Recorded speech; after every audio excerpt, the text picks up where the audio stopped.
Behind me here, I got a 2017 Altima, doing brakes and rotors on it. I want to break down this one real quick. I'm not a professional. Don't take everything I do to heart, but I'll show you what I do on this. Starting off with what I got on the table. It's not a paid advertisement for TRQ at all. They were just the cheapest people to buy parts from. So all I got left is a rear rotor. Let me pop that out right here, still in the bag. You see it's got a single side to it. It's not one of those dual like the front would be. So rear rotor, rear brakes, tiny little things. Mounting hardware still. Then I got all the tools for it. First and foremost, your gloves. You want to have gloves on because you don't want to get your hands dirty. Two, it's good to just know what tools you need before you get started. So this is 7/8. This is going to take the caliper brackets off. A little mini breaker bar, 3/8 connector or plug, whatever it's called. Take it off. Then once that comes off, got some ratcheting wrenches here to help me take it all the way. Take the caliper off like that. Got your $8 AutoZone caliper presser as well. And a couple other sort of things. If the rotor doesn't want to come off, this is the persuasion stick.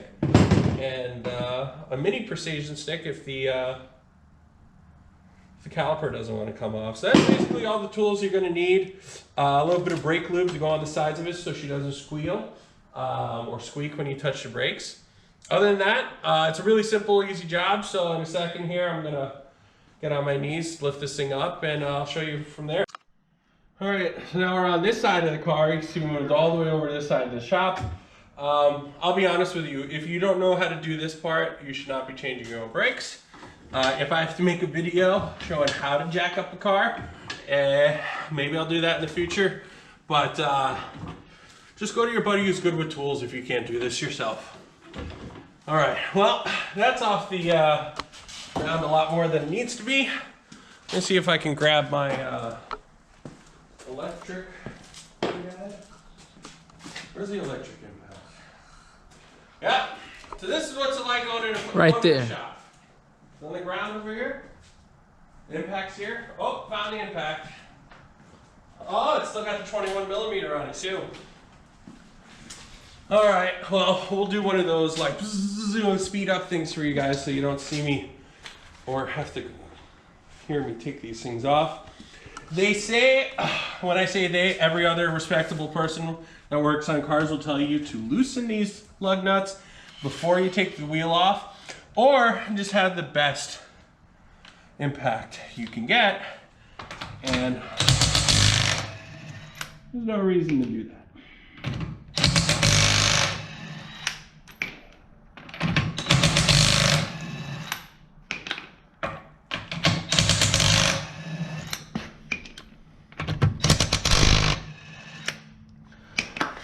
Oh, and then persuade the tire off.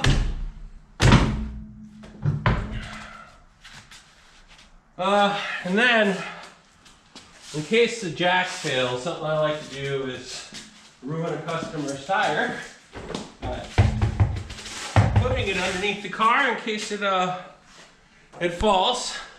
It's going to be easier for me to jack it back up. But I got some faith in my Walmart jack. And now we're going to take the caliper bracket off. Give me a second.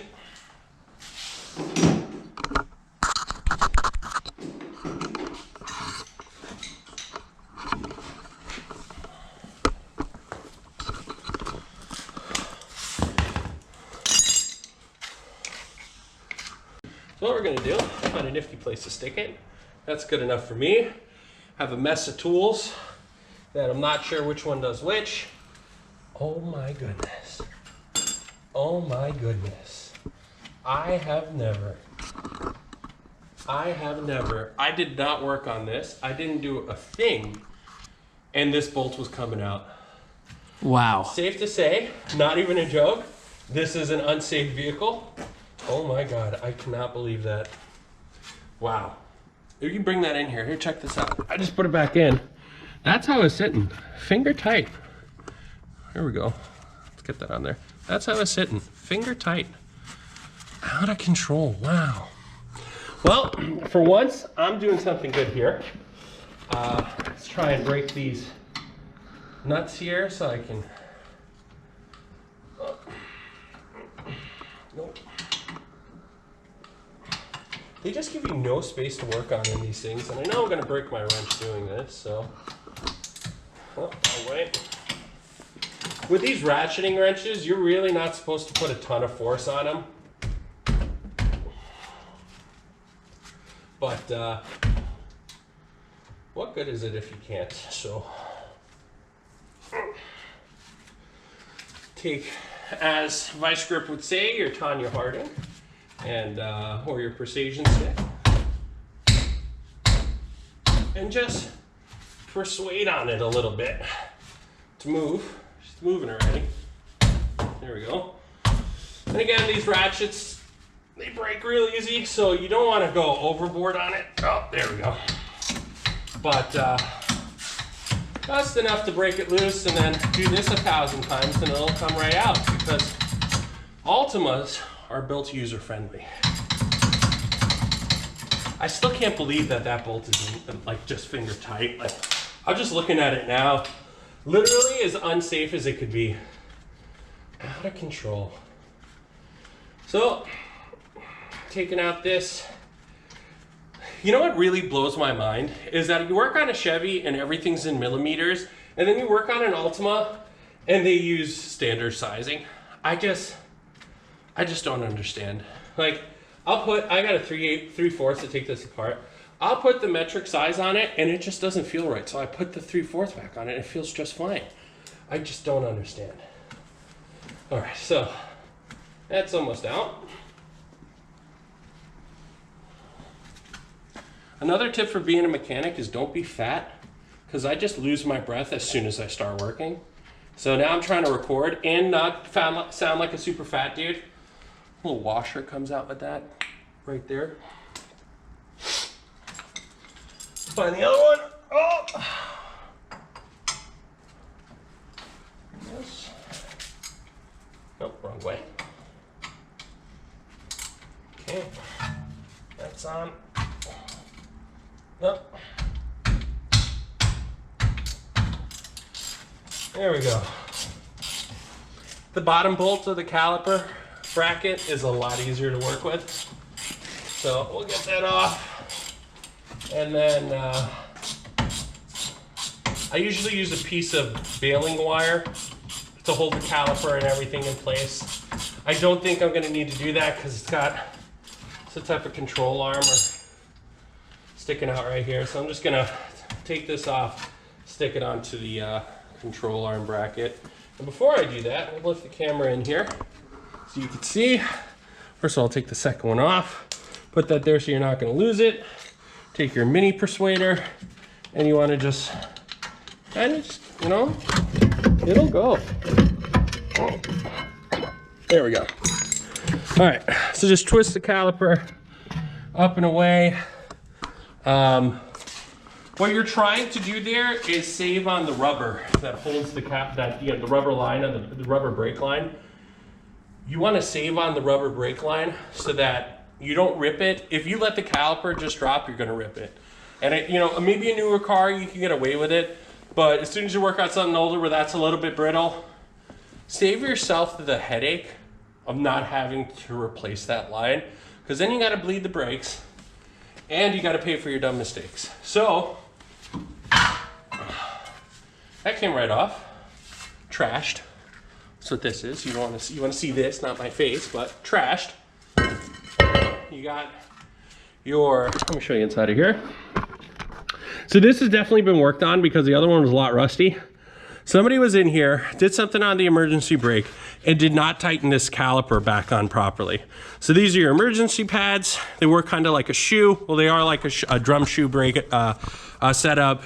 So you got your guide pins on the side, got a spring here, you got your tensioner, or I forget what that thing's called, but we'll adjust that before you put it back on. For now, I'm gonna head back to the bench.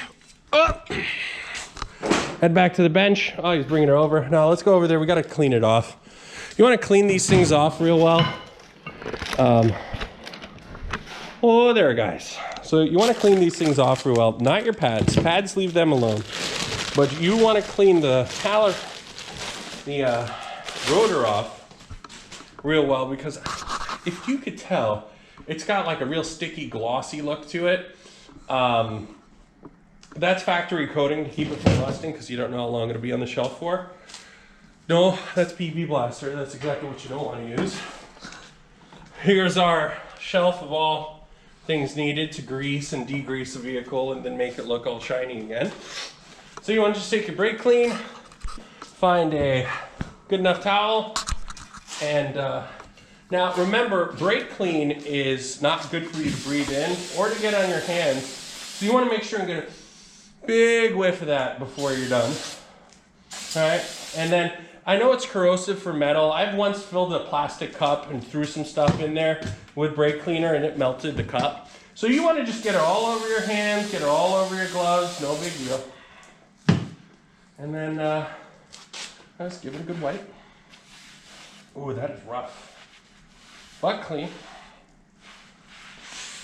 Ooh, baby, it's burning the nostrils. Yep, don't worry about that. Still good enough. So we got a clean caliper. Good enough. What else do we need? Got a couple brake pads. And so let's go put the new caliper on. Or why do I keep calling it caliper? It's a rotor. Put the new rotor on. All right, so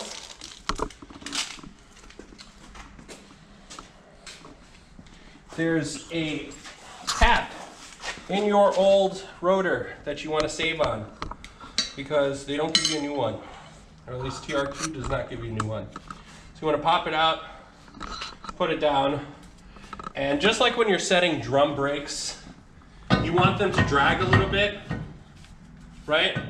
So that's what we're going to do. We're going to line it up. Whoop. Get your thumb in the middle of it. Ooh, got me good. Stick it on there, and well, let me just see which direction this should go. Just like that. We're going to stick it on. You want to stick your handy flathead in there, and you want to twist that gear a bunch. Just enough to get it to hook, and you'll feel it drag, right? Something like that. You don't want it to be too tight that it won't spin freely, but that feels pretty good. Yep, that's on there. So let's go ahead, find the bolts that hold the caliper bracket in.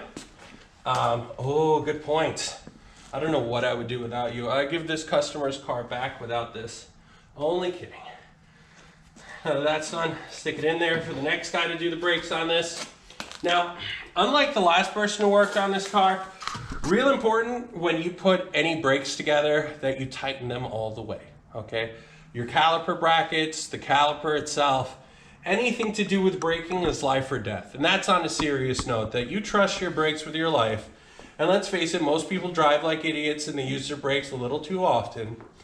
If you're gonna work on somebody's brakes, including your own, do yourself a favor and tighten everything a little bit over the manufacturer torque spec. So grab your caliper and hope that this thing goes back together, which it probably won't. So I'm gonna take my mini persuasion stick and just get those two on there.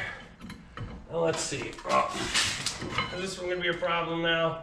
Yes, it's gonna be a problem. Just fight me every step of the way, why don't you? Oh, stupid Nissans. It's all about that import. All the imports have the problem. It's just... There we go. Good enough. Good enough to get the bolts in. So, if I can stick your head underneath the car like you have nothing to live for. Now let's start up here. And you want to just wiggle that caliper into place and get that bolt started just like that. Don't mind me, I'm fat. I need to support myself while I twist this with my other hand. And that's good enough. I'm happy with that. Good enough for now. Let's find the other hole. bottom bolt, figure out where that goes. Oh.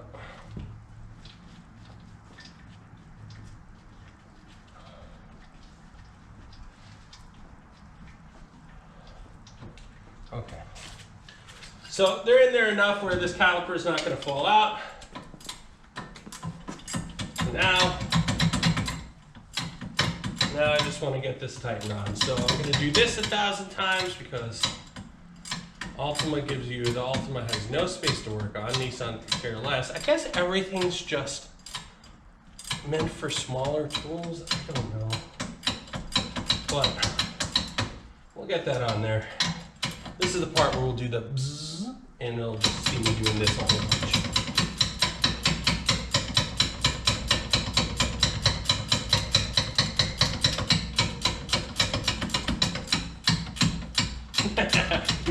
You know, most probably, I'm not even gonna say it. I'm not even gonna say it. We'll just see it when the video gets posted and be like, yeah, no, that's you right there. You're gonna say